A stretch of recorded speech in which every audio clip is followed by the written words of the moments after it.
Peristiwa Rengas Dengklok merupakan peristiwa penting dalam sejarah proklamasi kemerdekaan RI. Kekalahan Jepang dalam Perang Dunia II yang disembunyikan dari masyarakat luas termasuk Indonesia membuat terhambatnya pelaksanaan proklamasi kemerdekaan Indonesia. Akan tetapi, berkat usaha dari para golongan muda yang bekerja di kantor berita Jepang, berita kekalahan tersebut akhirnya dapat terdengar. Golongan muda yang berhasil mendengar berita kekalahan Jepang dalam Perang Dunia II yakni Sultan Syahrir. Setelah mendengar berita kekalahan tersebut, golongan muda berusaha mendesak golongan tua yakni Soekarno dan Hatta untuk segera memproklamasikan kemerdekaan Indonesia. Pada saat itulah ketegangan mulai muncul di antara golongan tua dengan golongan muda mengenai penentuan waktu yang tepat untuk pelaksanaan proklamasi kemerdekaan Indonesia. Ketika golongan muda mendesak golongan tua terkait waktu pelaksanaan proklamasi, golongan tua justru menginginkan supaya proklamasi kemerdekaan Indonesia dilaksanakan melalui PPKI Badan Bentukan Jepang.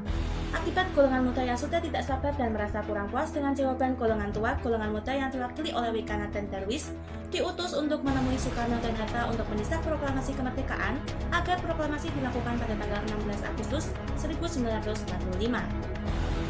Wikanathan Darwis mengancam akan terjadi pergolakan besar jika proklamasi tidak dilakukan pada 16 Agustus 1945.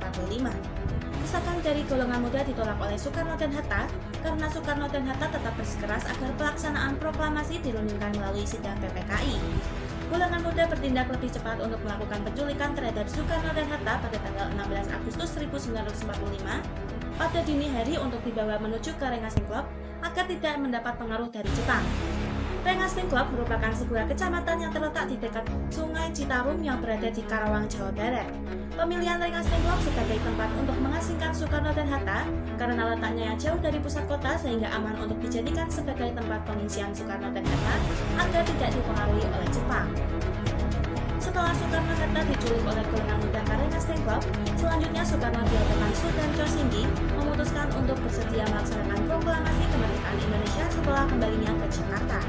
Akhirnya golongan tua dan golongan muda menyepakati bahwa proklamasi kemerdekaan harus dilakukan oleh Soekarno di Jakarta.